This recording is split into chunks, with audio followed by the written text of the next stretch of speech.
Um bebê de 8 meses morreu e uma mulher está internada em estado grave no Hospital Regional Alfredo Mesquita, em Macaíba. Eles consumiram um açaí que supostamente estaria envenenado no bairro de Felipe Camarão. Johanne Maitê chegou a ser socorrida para a UPA da Cidade da Esperança, não resistiu e faleceu. Johanne era bebê, Suzy Noronha. E Geisa de Cássia, de 50 anos, a sua mãe, está internada na UTI, tá? Segundo a família delas, Gleise, a mãe, e Johanna, a filha, pequenininha, de 8 meses, passaram mal após consumir açaí e granola que ela ganhou como presente deixado na casa dela por um moto entregador. A Polícia Civil confirmou que investiga o caso, disse que ainda aguarda laudos policiais para confirmar. Bruno Araújo, não será difícil achar imagens do moto entregador. Pelo menos a gente acha, não é? Segundo, é uma história cabulosa. Chega um moto entregador com açaí e deixa de presente nessa casa. Tem que apurar bem essa história. No próprio Pará, onde o açaí é tradicional e de onde vem, Bruno Araújo, se recomenda não dar para bebês o açaí. Tem adultos que não comem açaí porque a fruta pode ter contaminação. Então tem que esperar os exames, muito bem, saber se nesses exames vai aparecer veneno dentro da substância, e aparecendo, mataram a criança e tentaram matar a mãe. Se não, todo cuidado é pouco no consumo de açaí, pelo menos para o bebê. É isso, Suzy? Exato. E assim, se falando, vamos lá, o primeiro viés, envenenado, o bebê estaria envenenado pela a forma que foi entregue por uma pessoa que ela não sabe de onde veio. O moto entregador. Isso é o que a família dela diz. Diz, né? Afirma.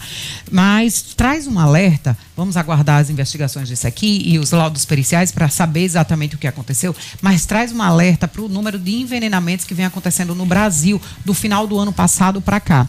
Tem casos que são dentro do seio familiar, onde a avó matou familiares, onde a mulher de um dos filhos teria tentado matar a sogra, terminou matando mais pessoas da família. Agora na Páscoa, BGB, acho que vocês acompanharam o caso da mulher que o atual namorado, que a ex-namorada do atual namorado dela mandou um ovo de Páscoa para casa dela, ela consumiu com os 2 filhos menores de idade, os 2 filhos já morreram e ela continua bem séria no hospital e recebeu dessa forma, recebeu um ovo, alguém ligou e disse, você recebeu um ovo, você vai saber de quem foi, e matou os filhos dela e ela continua bem séria no hospital.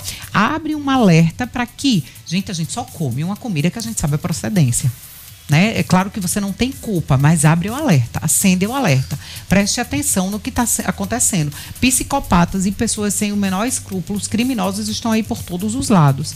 Saber a procedência de um presente, de um alimento que você está comendo, o que é que está, é o mínimo diante de tanta situação. E a gente percebe, eu fui dar uma olhada nos números hoje mais cedo, de como um caso sai trazendo outros. Parece que as pessoas se inspiram na loucura alheia e vai cometendo uma atrocidade como essa. Tá aí, crianças morrendo, uma criança de 8 meses, caso tenha sido um envenenamento, né? Mas tem esse outro lado do açaí. Não só açaí, como vários outros alimentos, eles têm um processo que criança não pode comer. É dito, é ensinado. Então, prestar atenção também na alimentação infantil dos bebês, é uma cadeia de erros, né? E de crimes também que a gente vem vendo aí no Brasil relacionado a isso. Suzy, eu ia começar o comentário justamente citando o exemplo que você trouxe do ovo de Páscoa envenenado. Uma criança de 7 e uma adolescente de 13 morreram. Eles irmãos, a mãe continuou hospitalizada em situação grave por conta de um ovo de Páscoa que chegou em caráter anônimo. A primeira coisa que a gente aprende quando é criança e começa a interação com pessoas alheias ao nosso ciclo mais próximo familiar é: não aceite nada de estranho. É a primeira coisa que a gente aprende. E repetindo aqui o que o Suzy disse, as pessoas não têm culpa da maldade alheia, mas justamente pela ciência de que existe a maldade alheia, a gente precisa se preservar e se prevenir.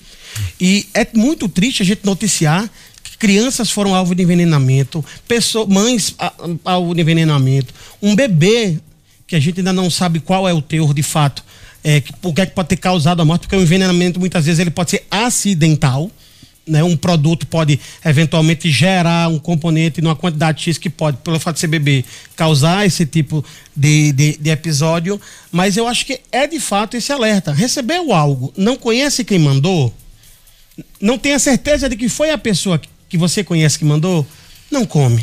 Joga no lixo, é mais seguro. As pessoas estão muito doentes, você não consegue encontrar explicação. Antigamente, Bruno Araújo, quando a gente era criança, os donos, naquela época era cães, não existia esse negócio de pet, a gente chamava cães. A gente treinava os nossos animais para não comer bola.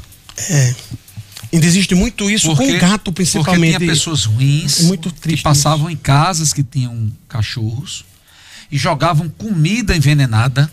Às vezes com caco de vidro, umas coisas para eles comerem, com vários tipos, com pólvora, com caco de vidro, com veneno. Jogavam para o animal comer e morrer. Isso era uma coisa que acontecia. Não existia prédios, apartamentos, a gente morava todo mundo em casa. E acontecia. E hoje se faz isso com o ser humano. E na maior parte, passionalmente. Na maior parte, homens ou mulheres que se relacionaram com família ou com pessoas que acham que tem direito porque não deu certo, porque acabou, ou que a outra pessoa pertence a ela, simplesmente sai matando familiares à torta e à direita. No Piauí, no Rio Grande do Sul, Maranhão, agora parece que no Rio Grande do Norte, no Maranhão, é com peixe, é com PF, é com ovo de Páscoa, com chocolate, é com torta e bolo. A humanidade está indo num caminho muito triste e a gente noticia isso, aí é que amplifica, porque a gente fica aterrorizado, mas muita gente se inspira nesse tipo de notícia. É como se fosse aquela brincadeira que a gente faz, não dá ideia não. É exatamente isso. Bruno. Por isso que muitos especialistas pedem ou recomendam, principalmente quem tem o poder da palavra, da comunicação, não falar em suicídio. Isso, exatamente. Não se falar em suicídio.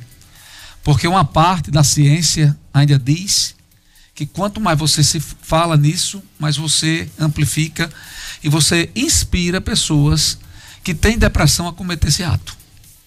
Tem uma parte que já defende, fala abertamente nisso, mas a maior parte ainda diz que você, em vez de estar trazendo um problema para reflexão, você está acabando incentivando a quem está com aquele problema a cometer um ato desse.